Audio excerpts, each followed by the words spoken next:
I just want to give a quick overview of how we're going to structure today's session. I'll go through some quick introductions and background to the work that we do at Marque360.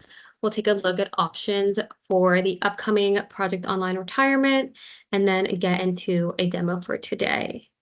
We do want this to be interactive and as helpful as possible for you, so please feel free to unmute or drop any questions in the chat that you may have. So your speakers for today are going to be myself, Charlene. I'm an account executive here at Marque360, supporting our customers throughout their work management journey. And then I also have on the call with me, Mia Reed, one of our solutions architects. Mia, do you want to say hi really quick? Sure. Hi, everyone. Thanks so much for joining us. I'm looking forward to the demo today. Yep. Thanks, Mia. Mia will be walking you guys through the technical portion today.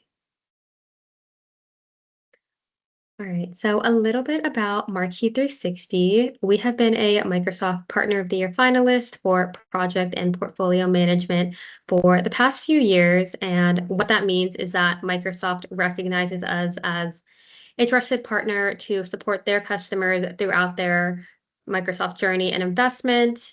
Our work here focuses on the M365 applications such as Planner and Teams, as well as the Power Platform with tools like Power Apps, Power Automate, and Power BI. Marque360 was founded actually by previous Microsoft employees who have been in the work management space for over 20 years. So they have seen many iterations of Microsoft's project management tools, everything from Project Server to Project Online, and more recently, Planner, where Microsoft is shifting their focus for work management.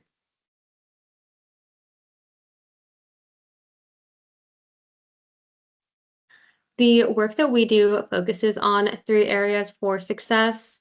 We work very closely with the Microsoft technology and product teams during their development process to ensure that we're up to date with the latest technologies and advances, making sure our customers receive those updates quickly and effectively.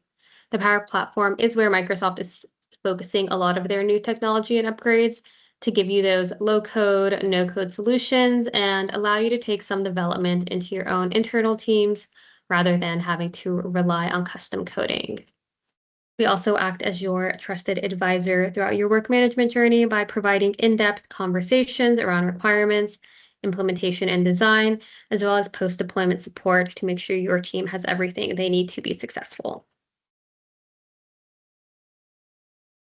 All right, as I'm sure many of you have heard, Microsoft has announced that the Project Online tool will be retiring this fall. As of September 30th, teams will no longer have access to Project Online data, meaning it is very possible to lose this project data if you do not make a transition before this time. There are 2 outlined paths that Microsoft has provided. The first being a move to a Project Server Subscription Edition, or transitioning to the new Microsoft Planner with an accelerator such as PPM360 to give you the same functionality that you're used to in Project Online. Because we are seeing so many teams making that move from Project Online to Planner, we have developed our own migration tool, Migrate360, as a way to seamlessly move teams over with minimal disruption. If you have been a Microsoft user for some time now, you may have used Planner in the past and found its use limited, but Microsoft is really evolving the tool. What they did was combine to do Planner and Project for the web into one experience and are continuing to add to it, making a much more robust tool than you may remember. The new Microsoft Planner allows teams to manage all their work in one place while integrating with tools and platforms you already use, such as Microsoft 365, Outlook, Teams, and SharePoint. It's also leveraging Copilot to allow teams to accelerate their work with the support of AI. So if your team is exploring a move to Planner, has any questions on functionality, or just want to talk through which option may be the best for your team, please feel free to send us an email and we're happy to have a more in-depth discussion offline.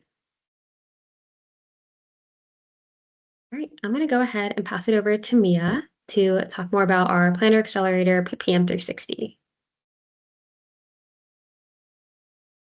Right, I'm going to start sharing and then we'll jump right in. Thank you very much for that nice introduction, Charlene. Of course, thanks, Mia. So what we're going to focus on most of our time today is PPM 360. PPM 360 is what we have created as our project and portfolio management tool. So as you can see in the title here, what PPM 360 does is it extends Planner.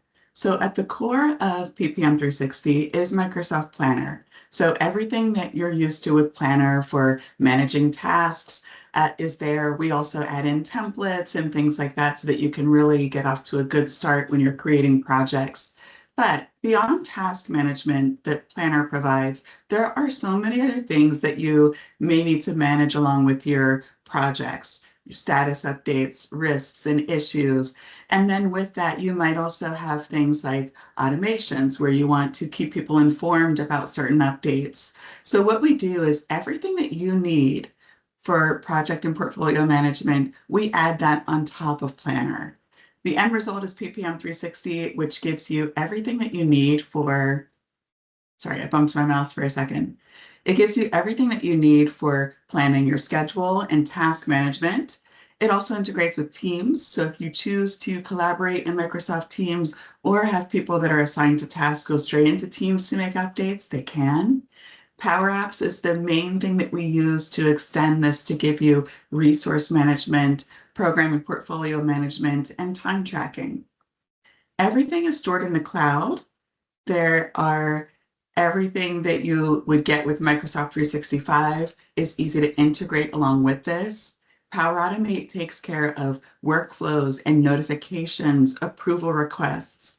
And then, of course, everything rolls up into Power BI. So as we're collecting all of this information, you do have quick insights into where the team is and what's needing to happen next. So with PPM 360, we just pointed out in the last slide, all of those different applications and all of those different pieces.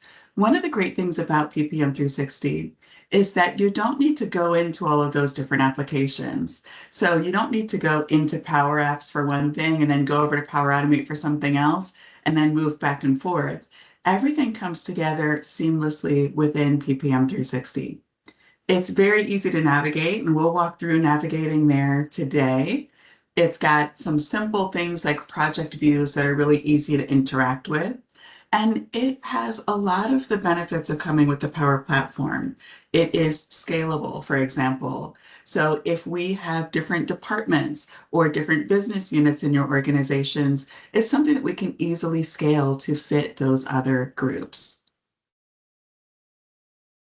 All right, with this, we'll jump into the demo, and we're going to look at this from the perspective of, adopting PPM 360 from Project Online. So I have a couple of slides here where we're going to do feature comparisons between Project Online and PPM 360, which uses premium planner plans.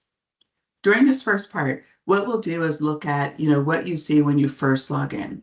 So we'll look at the equivalent of the PWA homepage, the project center, lookup tables and views, and of course, portfolio management as well.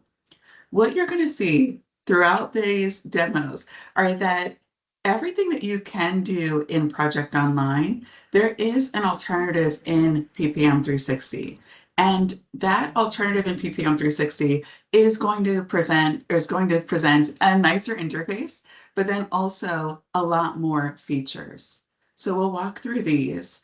And before I switch over into the environment, there is one or two things that I should point out. First is that Charlene mentioned that there are two different paths that you can go on. So Project Online is going to be retired soon. You won't be able to access Project Online anymore. One thing you should note is that we do also archive. A lot of our Project Online customers, even if they are moving to a different tool, they do want that historical data so they can refer back to it later on. So we do have an archiving process that we can do so that you can keep that data. You never know when you may need it. But then an interesting thing that we did actually in our own environment is we used that exported data and connected it to Power BI reports. So now when we're looking at reports and we want to see that older data from Project Online, we still can see it easily. The other thing that we should note is that Project Server, the subscription edition, is also an option here. So really quickly, before we go into PPM 360, I just want to show that with Project Server, it looks just like what you're used to with Project Online. You may or may not have, removed this section or updated some of the tiles that are here, but when it comes to the end user experience, there's not much of a difference between Project Server and Project Online. So we do have some customers that are choosing that with this retirement of Project Online, that they're going to move back to Project Server or maybe move to Project Server for the first time. But the look and feel is all the same. The major difference is that with Project Online and with PPM 360, your data is stored in the cloud. With Project Server, your data is going to be stored on premises and server. So that's the main difference there, but the look and feel, the quick launch and the tiles, the whole user experience with the Project Center and connecting with Project Professional, those are all still there. All right, now let's go over to PPM 360. So I have a demo environment here that has PPM 360, and it's the out-of-the-box version, plus a couple of different items that I also want to show you today. When it comes to comparing this with Project Online, first thing that I want to point out is that this page that we landed on here, this is the home page. So it's equivalent to the PWA homepage. Usually on the PWA homepage, like we just saw, you'll see the green tiles there, and you may see a list of project sites. This is a little bit different in a great way. You can see that just looking at this now, we're already getting to see a lot of great data about the projects that we have in our portfolio. So as we scroll down, there are additional charts down here. One of the things that your administrators will be able to do is set up different charts to show on this dashboard. For the end users, they can also interact with these. So if they want to view the projects that go along with these, instead of just seeing the numbers, there is that little button that I just clicked that'll bring up the list of projects. And then you can interact with the chart and get more information. So right now we're seeing everything, but if we wanted to look at this type of project, we could click on this pie slice, and then it will filter this down so we're seeing everything related to that type. So it gives you a chance to really dig in a little bit and see how things are going and really focus on specific projects. With these views that come up, right, we're not just seeing now the project name or the type of project, we also get an idea about how these projects are doing. So strategically, we can set up these charts on that homepage to give us some really quick data that we can access very easily.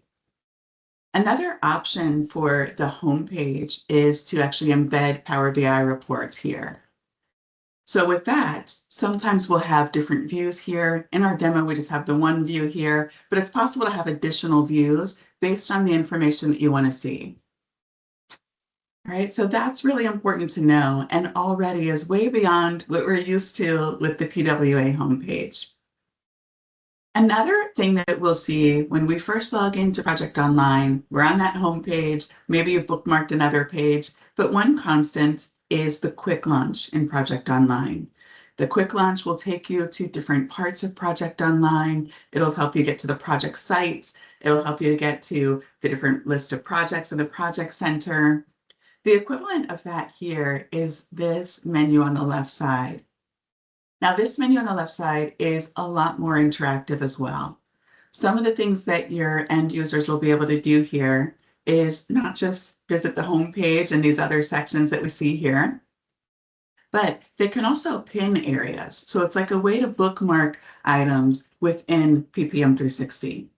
So when I come over to the recent pages that I visited, right, we'll see the plans that I was just looking at, right? There are some different projects that I may have been to. So this project, let's do this demo project alpha. I come here quite a bit.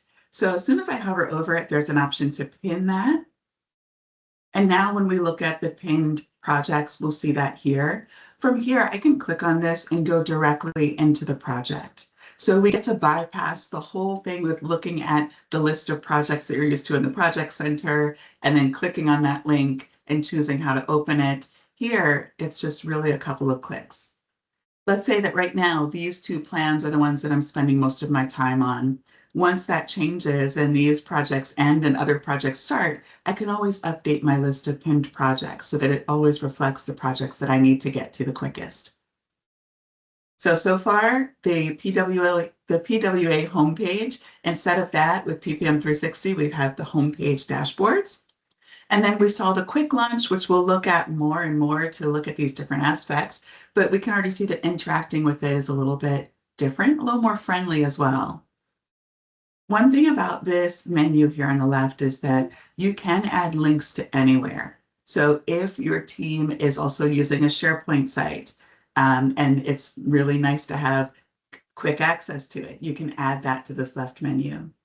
Sometimes as part of our archiving process, when projects close, we'll go ahead and move all of their documents over to a SharePoint site. So that's something that could be nice to have here. Your archived project online data, for example, could be stored in SharePoint and linked here as well, just in case you need it. So that's just a couple of examples. You can really link here anything you want. What we'll do next is we'll go ahead over to the equivalent of the Project Center. So in Project Online, there's that link on the quick launch for the Project Center. Here, you'll see in the plans group that there is, the plans section, there's a plans link here. This will take us over to the project plans. Remember, it's based on planner, right? So our project plans are all here. So at first glance, I mean, this does look like a much nicer version of the Gantt chart that we see when we go over to the Project Center. But there is a lot more that we can do here. So first, I'll show you something that I use a lot, and it's the search here, the filter.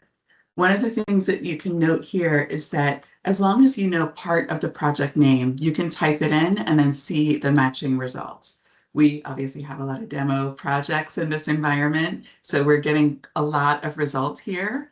But the best thing about this is that we don't need to know the exact project name, right? Sometimes, especially when looking for a new project, it's not always clear what somebody else would name a project, but we might know part of that name. And that's all that we need to know to be able to find it here. As long as we know this part of the project name, we can now scroll down and then see which project we're looking for. And I'm going to clear this out and take us back to the overall view with all of the projects. The other thing that is great here, in addition to the columns, there's a Gantt chart, but this Gantt chart is giving us a lot of information. Just at a glance, we can tell that some of these projects are, when it comes to their overall health, some are green, some are yellow, some are red. And then the blue ones, those are new projects where nobody's had a chance to set the status yet. So those will have a status set soon, but as you can see when I hover over, the status there is NA. So we'll wait for somebody to start that project and submit their first status update, and then we'll see the colors show up there. Not only can we see the overall health of these projects in the Gantt chart, we can also see how far along they are. And we can hover over them to get more information as well.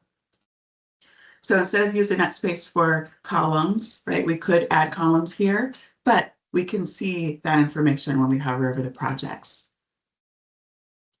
One of the things that if you're a project online administrator, you'll be used to are the views and setting up those views. As a project online administrator, you can create views and then people on the front end will see those views and select from them. It is similar here, but I will say, as someone who has set up, my fair share of project online views, that the process of doing that on the back end here is much more straightforward. Power Apps is, like Charlene said, low code or no code. There's a lot of drag and drop and just clicking on what you want to set things up. The same goes with setting up the views on the back end. There, you'll be able to just click on the columns that you want to add to a view, and then you can adjust the widths like this, just moving it back and forth. So there's none of the pesky guessing how many pixels we should have in a view width, you can just go directly in and update it. That'll update the view for everybody. So that's the admin perspective. I will also mention that whenever we do an implementation, we do standard team member training, project manager training, and admin training. So when I'm referring to setting up those views, that's something that we will teach you during the implementation. So where this really shines, there are a couple things that we can do here that we couldn't do as easily in Project Online. First, the project manager, of course, they can select any of these views if they want to. They can also choose what they set as their default view. In Project Online, we depended a lot on sticky views, and we know that we could set up a filter or update our columns, and then that view would be there next time we logged in. But every once in a while, you need to change it, and it's not the friendliest process. Here, we'll do a quick example of what an end user can do with their views. And when I say end user, it's team members, resource managers, project managers, anybody that comes to this page can configure their own views. So we have the starting point that the admin set us up with, everything we saw in the drop down. Beyond that, if we want to edit the columns or edit the filters, we can do that. So if we want to edit columns, we get to see the columns that are here now. We can choose if we want to update the order just by dragging and dropping. So super straightforward. If there's anything we want to add, we can go to add columns and choose what we want to add. So it is really simple to go ahead and search for a column. You just click on it to add it, and then we can move this. Let's say we'll look at this right at the top in the first column. Now, if I've gone in here and I feel like I need to start all over again, notice that you can reset to default. What I'm going to do now is just apply this. So we'll have our updated view in a moment. Okay. And then from here, I have this view that I've created for myself. The little asterisk indicates that. And then what I can do is I can save this as a new view. I can reset to the default. If I have a view that I like and I want to share it with somebody, I can go ahead and share a view through here, and then it'll automatically pop in the other person's list of views. So all kinds of great options are here. And then once you have certain information, you can also group your projects. Grouping was a big thing that we did in Project Online, so that's here too. So you'll see some of these are blank as far as the program goes, right? And then as we collapse this, we'll start to see more of those programs we have set up. I really want to take you into a project so we can look at that. But before we go there, I do just want to point out one thing about programs and portfolios.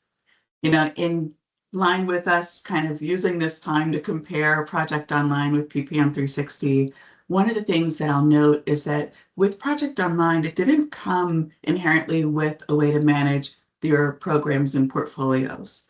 A lot of times when we had customers that would use those, we would rig that a little bit. We would set up maybe some lookup tables for the programs and portfolios. We would build those into the reports so that people could filter and focus on specific ones. But PPM 360 is actually built with that. So here we can see that these projects that are on my screen are already associated with a program. The next thing that we'll do is we'll go over and we'll take a look at programs and portfolios. The last thing that I'll bring up about this page that really makes it, multiple levels above what you're used to in Project Online is that these views can be interactive. So if there is something that we need to set here, let's say that the planned start date isn't here, I can go ahead and set that planned start date directly in this view. So if we are thinking about how we set up our views, right, we can set those up with certain columns that we would want to keep an eye on and have a quick way to update. We do have customers that have views set up so that they can make a lot of their quick updates here. And then if they need to make some more updates to the schedule and things like that, then they'll open up their project and make all the updates there. So that's one last thing about the views. What we're going to do now, we see the programs are associated with some of these portfolios as well. I want to go over to programs so you can just take a quick look. As you can see, our team has already set up some of the programs that we use for demos. It's easy to set up a new program here, but we're just going to look at an existing one so you can see what it looks like when it's filled out. Part of what is really valuable about the programs here in the views, and even when we look at projects later on, the programs are going to show us data about the projects that are within them. So just looking at this, we can see the state of each program. We can see the health of the programs, and then we get information about how many active projects are included. Beyond that, we can see how many aren't on track, which is equivalent to green, at risk, yellow, or in trouble, red. So just looking at this, we get a pretty good idea about that. If we need more data, of course, we can open up the program. The program is organized with these different tabs. So there's a general tab where we can define the program. I will mention here that what I'm showing you is mostly out of the box, but it is also configurable. Some people, especially if you're looking to move from Project Online now, you might want to just go with the out of the box version so we can deploy that, get your projects migrated over, and you can get started very soon. But also what we do when you're ready to scale up or when you're ready to make some changes, you can change what's here. You can change the tabs, the columns, the drop-down values that you see here. All of this is configurable. All right, so we're defining our program here. There's a status page where at the top, we're putting the status for the program. In the bottom, we see a roll up from the projects. So automatically, this is here where we get to see how the projects in this program are doing. If we go over to financials, we can define our financials for the program, but we also see under project financials a roll up. So of all of the projects that are in this program, this is the total budget. We can see these side by side with the project or the program budget and compare them. So this way, if our projects start to go over what we planned for the program, there's a quick, easy way to visualize that right here. All right. Timeline is going to show us where those projects that are part of this are. So we see our 2 active projects here. There's a list of the projects as well. And then from here, if there is anything concerning, these are active links. So we can click on this and go directly into the project and see what's going on. So here, if we notice our overall health is at risk and we want to know more details about why, we can go straight into the project from here. All right, so that saves you from having to do, like the parent-child relationships and using lookup tables and all of that. Not only does it save you from doing that, but it shows you a lot of insight into your programs or portfolios. We have a lot to cover today, and we're already halfway through our time. So I'm not going to show the portfolios. They're a little bit lighter than the programs. So essentially everything that's contained in the portfolio we've seen with the programs. All right, so that's the first part of our comparison. I'm going to take a quick look back here. So far we got to see, what our equivalent of these items are in PPM 360. We got to see that we don't just have a home page that's showing us, a couple of tiles, but we have a lot of data that we're looking at and can interact with. With the Project Center, again, we don't have to rely on the sticky views and setting up those filters that I don't think were anybody's favorite, really. We have a much nicer interface with Power Apps. So there are preset views by the administrator, and then each end user can set up their own views, set them as their default, and even share those views.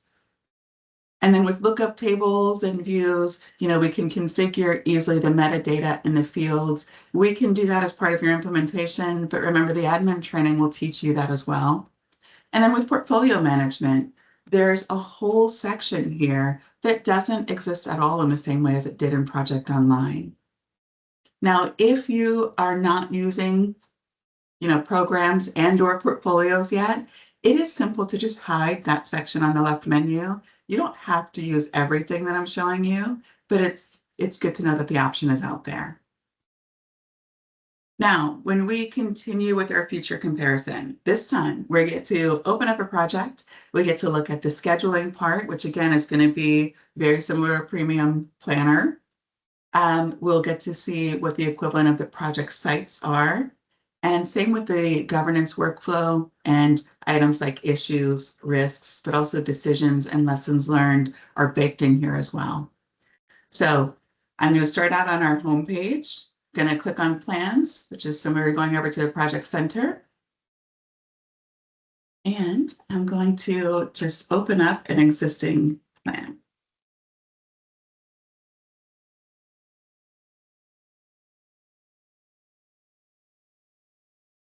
Now you'll see the interface is a lot different.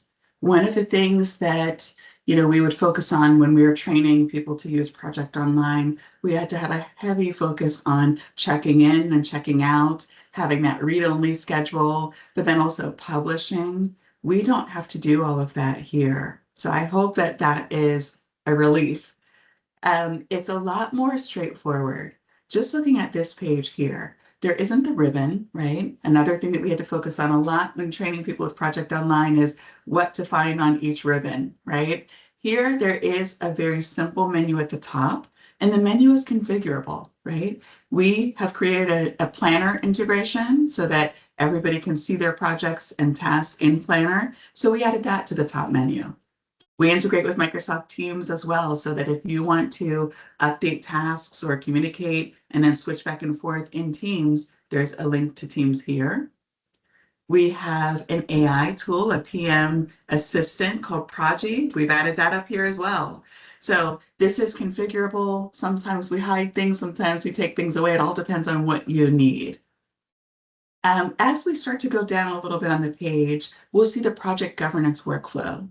So in Project Online, to move from one workflow stage to another, we would have to go up to the ribbon, choose to go to the workflow, and there was that workflow page that showed us where we are in the overall scheme of things, which phase we're in now, and what's next. Here, it's so much simpler. It's just all one section at the top. To move from one stage to another is also really easy. So essentially, when you're in one stage and you want to move forward, you just click on that stage. You confirm that you want to move forward, and then there's a next button that'll display, and you move into the next stage. This example workflow happens to have an approval step. Okay, these approval steps are optional. So if you have a workflow now where you're just moving from initiation to planning and to execution, it would be the same for you in the future. The other thing that is a really big improvement here is that before, with Project Online and approvals, we would use SharePoint Designer to design how those approvals will go out and how you collect them and what the rules are. SharePoint Designer 2013 is, of course, pretty old, and it's being deprecated, right? So that has affected people's workflows recently. Here, what we're going to use is Power Automate, another part of the Power Platform, and it allows us to define what all of these rules are. So when we submit this, if there's an approval needed, we'll talk about who it should go to for approval, what the approval options should be, how they should be notified. You get to really detail all of that out. Right, so that's our project governance workflow. Very straightforward and also always visible, right, which is really helpful. Below that, we're going to see our different tabs. So the way that this is set up is that we have these tabs that show different information. What this is in Project Online, it's a combination of your project detail pages, right? Like project details, project information. It also includes the schedule project detail page and items that you would have seen on your project site previously, like the risks and issues. We've also added in changes so you can track change requests, decisions and lessons learned as well. The documents from the project site are stored here under attachments. So now, instead of going back and forth between your top site and your project site, everything is really quick and easy to access right from here. What we'll do is we'll just take a quick look through some of these tabs because we still have quite a bit more to compare and talk through. So what we're going to see here is that as we're working through the project lifecycle, right, there are different items that we would want to fill in. And we'll talk more about the project lifecycle and how that compares to. But the summary is normally general information about the project. We're defining the project here. If we want to create a team in Microsoft Teams or sync this with Planner, those options are here.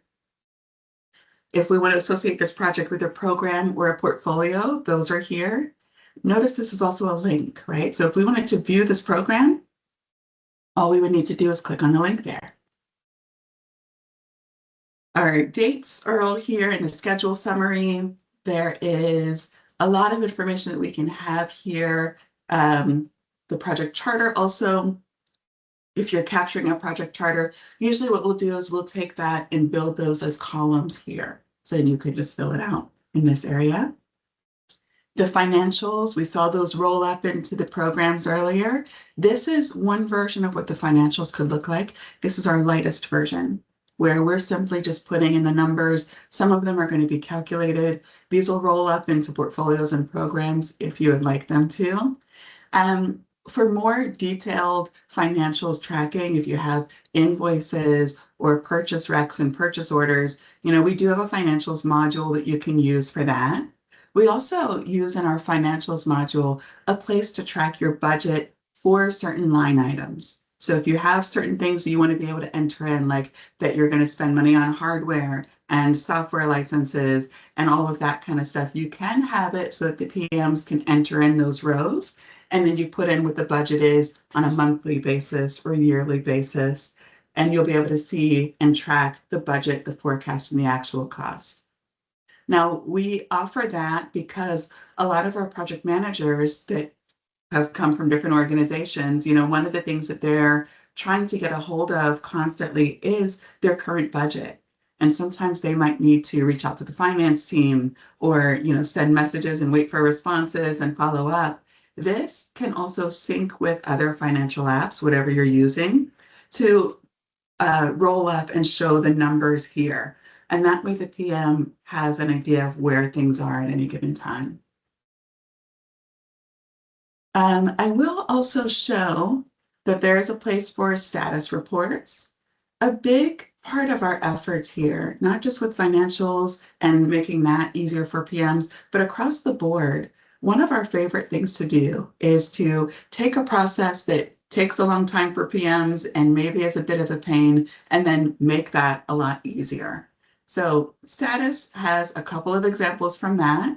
On the top, you'll be able to see the status. So this helps the project manager because when other people are looking at reports in Power BI or even on those plans pages, this is what they'll see. So it helps us to know what exactly is showing up for other people. This is a quick view of that. We can also see at a glance the number of active issues and risks and changes. Down at the bottom part, this is where we'll create our weekly status updates. So each week, what we'll do is enter in our status report. So you can see for this project, I've got 5 weeks, and then I copied one of the weeks. So with our weekly status reports, I think we all run into something similar when we're making those. I'm going to open up one so we can see a couple things here. But one of the things with status updates is that sometimes week to week, there's not a terrible amount that changes, right? Sometimes it's just nice to be able to start with your previous version and then work on that. So in that scenario, you can go to copy status report and select yes here. And that will generate a copy of your status report. Then you open up the copy and you just rename it. So I would make that week 6 and then update everything accordingly. So it might be that we have the same recent accomplishments, right? But I might want to add to this one and then add another one. So you can have a really nice starting point in that way. The information that we're seeing here also rolls up into reports. So there is a status report where we'll be able to see all of this information. Another thing that is a huge time saver is being able to submit this to somebody. So if I just want to keep this to myself for now and watch it show up in reports, I can do that. Right? So, but what I'm going to do for today is I am going to submit this to myself. Right? And then what will happen when I save and close is that it'll generate an email with a nicely formatted version of the status report. One last thing here is that it's optional to have these KPI status indicators calculated based on other things. We have some customers that calculate the schedule based on, or the schedule health based on the actual tasks in the schedule, right? And there are rules that we can set up so that they know what the thresholds should be. The budget also might be related to some of the items we saw in the financials tab earlier. So there are different data that we can use to set up what these are.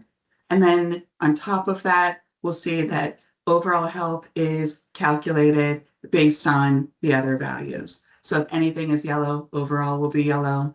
If anything is red, overall would be red. I'm going to go ahead and save and close this.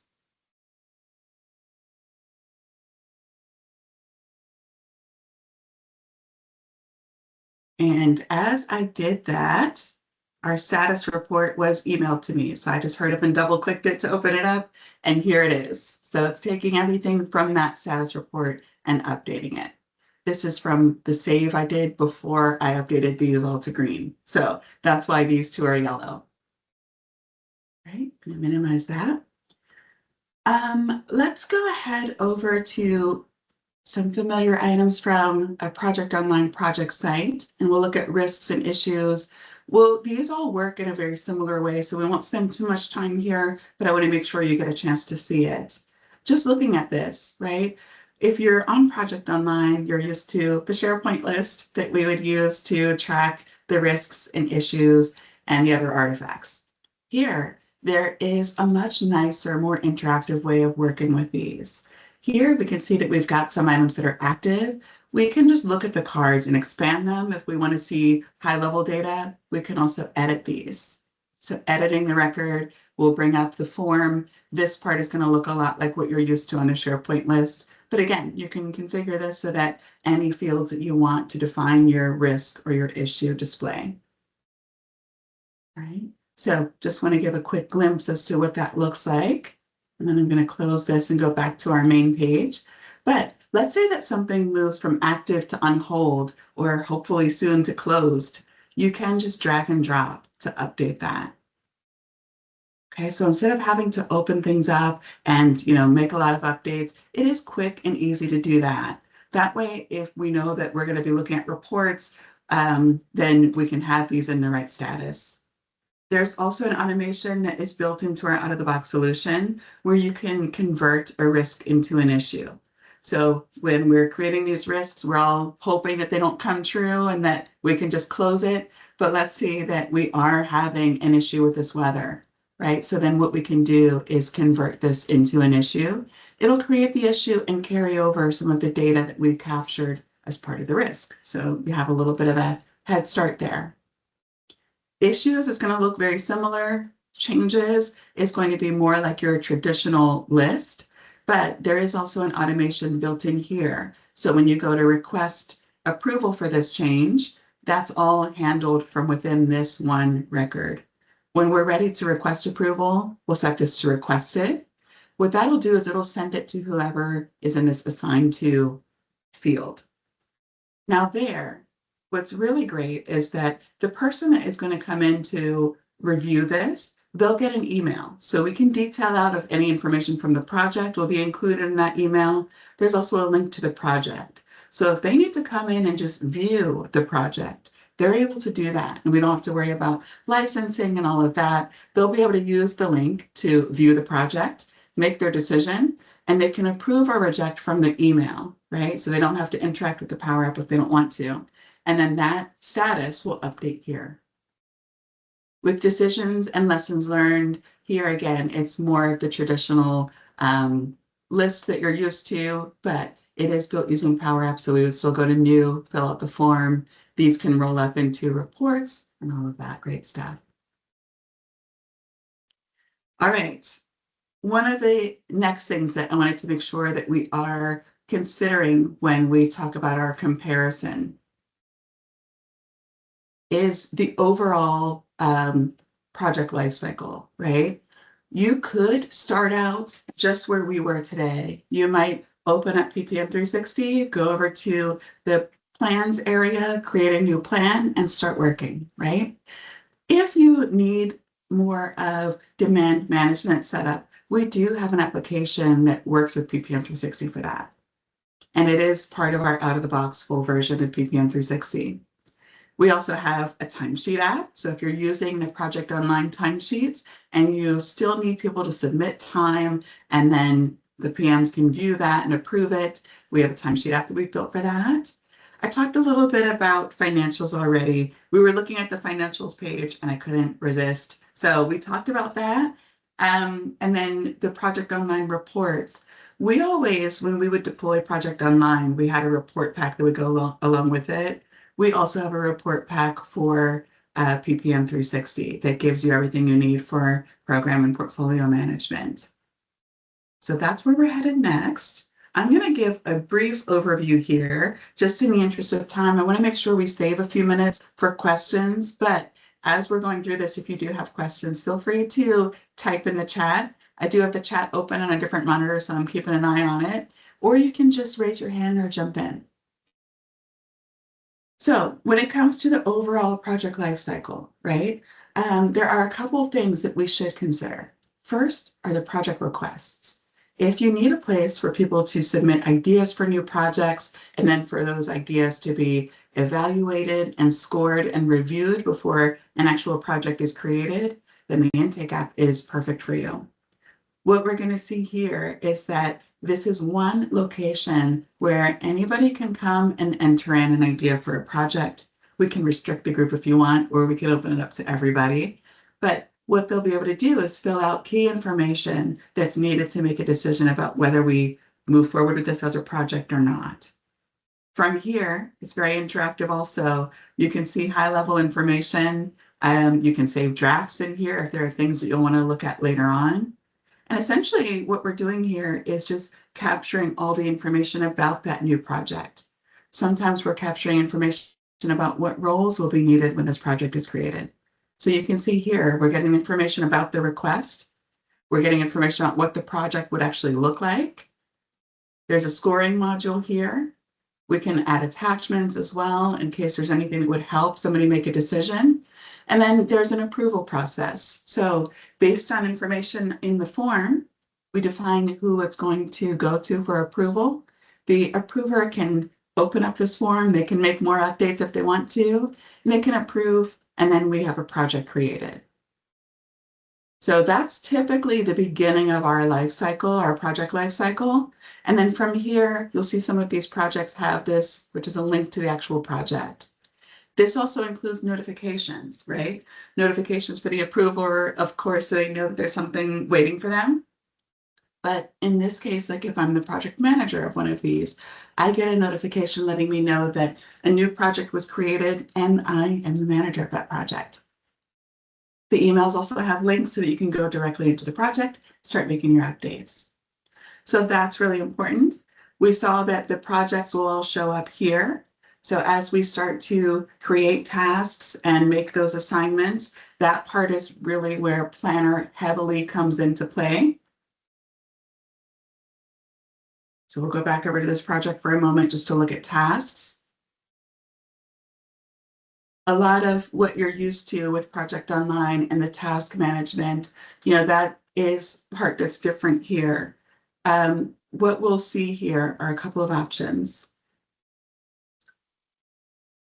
So when this project opens up, then what we'll be able to see is that there is a tasks tab that is essentially Planner itself.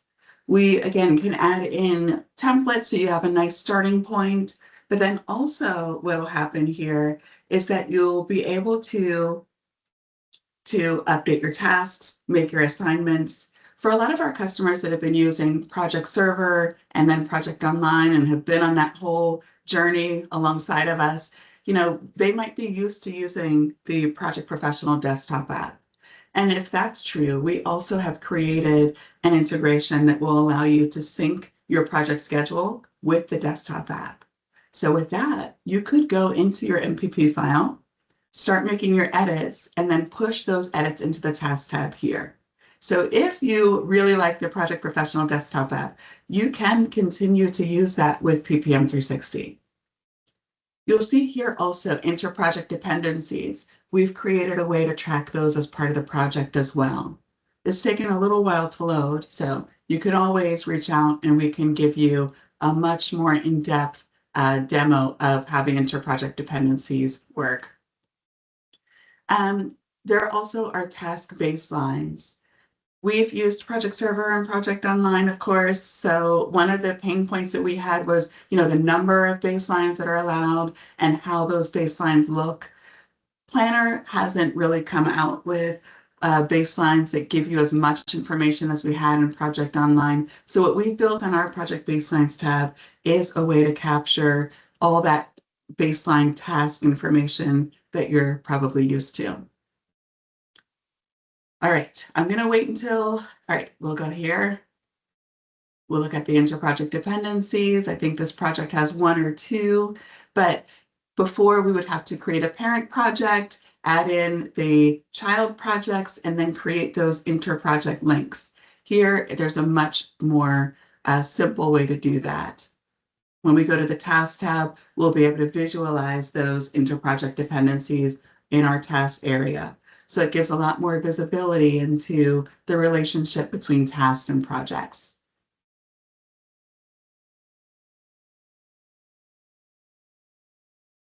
So we have two here, those two inter-project dependencies display. With task baselines, there are up to 15 baselines that we can take. Taking a baseline is very simple. All you need to do is create baseline, make sure it says yes, and then it will create a baseline for you. We'll give this a moment to load, but that way, a lot of what you're used to in the desktop app, or even in the browser version of PWA, right, you have that here too. So that helps a lot with the transition. And we would love to also show you the Planner Sync tool. If you are more comfortable with Project Professional, that is a really easy way to get all the benefits of using Planner and this, but still with the interface that you're used to. As we're working through the project lifecycle, we created our projects, we're updating all the information, making our task assignments. There is a whole resource hub here too that we use for making updates, right? So here we do have a new engagements module that we would also love to show you in a more thorough demo. I think our last webinar also we did introduce the resource management module as well. So that is on YouTube if you want to see it, but we can also meet with you and walk you through what that looks like. But it is a game changer when it comes to resource management, right? And it's hard to even compare that with the resource management options we got in Project Online. This is just, miles beyond what we had before. I'll give you a quick glimpse of it in the last couple of minutes here.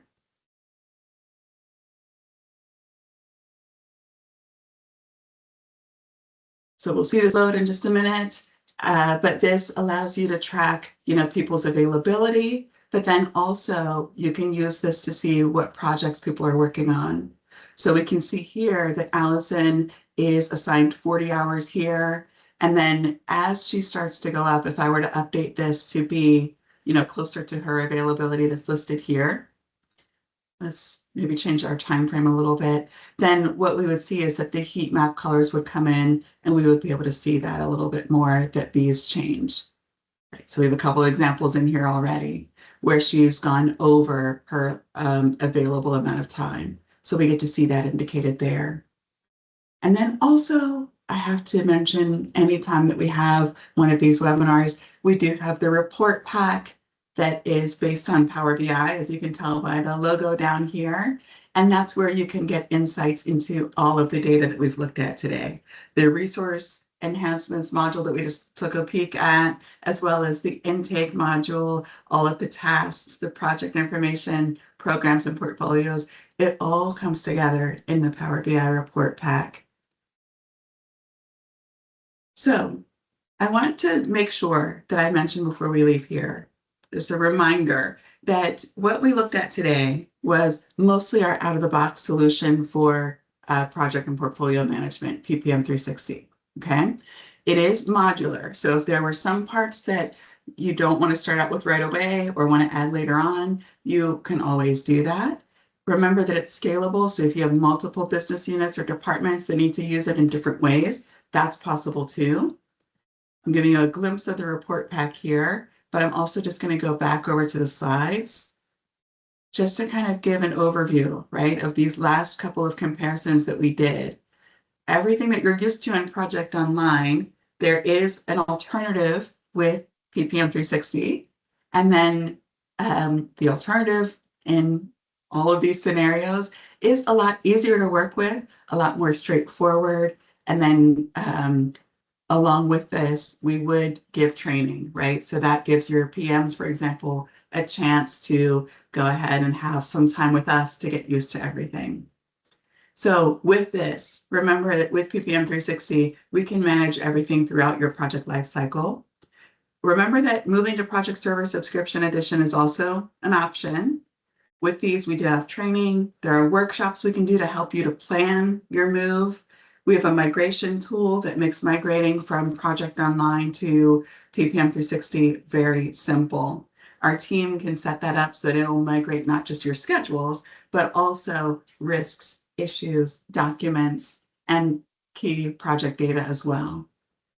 And then the Planner sync, this is the sync that syncs your project schedule with Planner with the Project Professional desktop app. So we went over quite a bit. I hope that everything that you use in Project Online, that we touched on how it would look with a tool like this.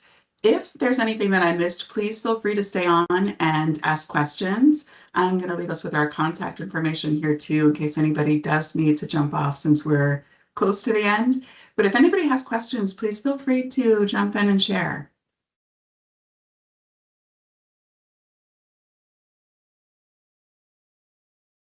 There's also a survey in the chat, so if you could fill that out, we would really appreciate it.